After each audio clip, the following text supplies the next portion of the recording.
जादुई तोता। एक छोटे से गांव में एक गरीब परिवार रहता था।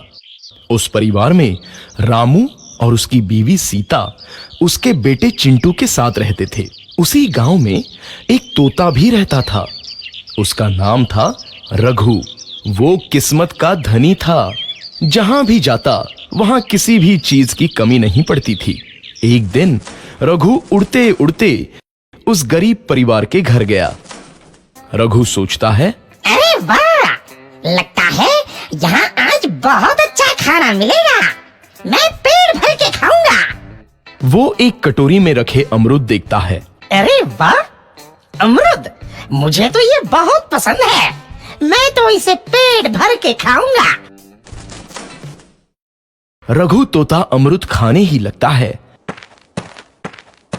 तभी सीता रघु को अमरूद खाते देखती है तो गुस्सा हो जाती है और उसे वहां से भगा देती है।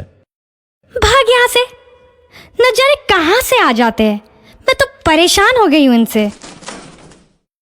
सीता के भगाने के बाद रघु चुपचाप से एक कोने में रहता है। धीरे धीरे उस परिवार की बरकत होने लगती है। एक दिन रामू और सीता खाना खाते वक्त बातें करते हैं। आजकल हमारी बहुत तरक्की हो रही है, काम भी अच्छा चल रहा है। रामू कहता है। इस पर सीता कहती है, सच कहा, भगवान हमेशा ऐसे ही हम पर मेहरबान रहे। बेटा चिंटू भी कहता है, पिताजी, मुझे खिलौना लेके दो ना, मेरे सभी दोस्तों के पास है। रामू कहता है, ठीक है, जरूर लाऊंगा। सीता कहती है, कितने खुश है सब, मेरे परिवार को किसी की नजर ना लगे। एक तरफ ऐसी बातें होती हैं तो दूसरी तरफ रसोई में रघु तोता भी अमरूद खाते रहता है। मजा आया, अमरूद खाया, मजा आया, अमरूद खाया, मजा आया। तभी सीता रसोई में आती है और रघु तोते को अमरूद खाते देख बहुत गुस्सा होती है। सीता रघु को बाहर निकालने के लिए पिंजरे में अमरूद रखती है।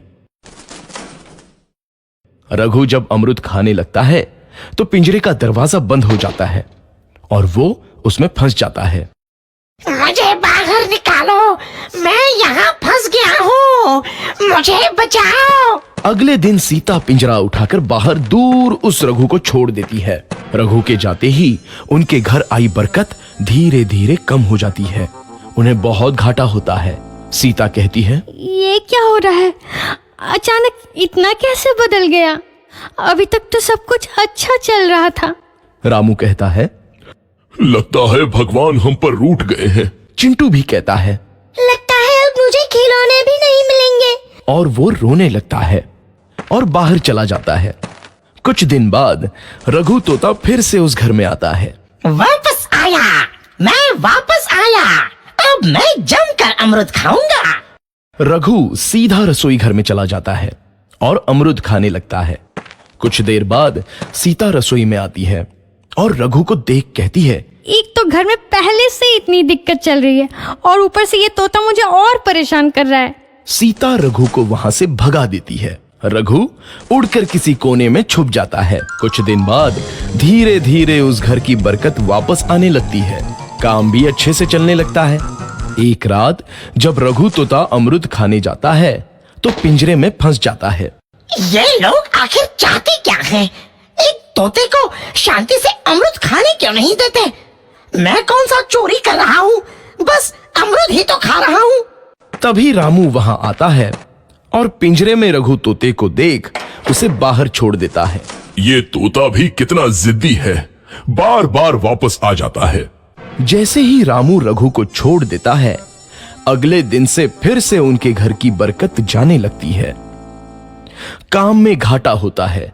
किसी को समझ नहीं आ रहा था कि ऐसा क्यों हो रहा है। रघु तोता घर आता है तो अचानक बरकत आती है और जब रघु तोता को बाहर निकालते हैं तो बरकत चली जाती है। एक दिन सीता रघु तोते के घर आने और बाहर जाने की स्थिति पर नजर रखती है।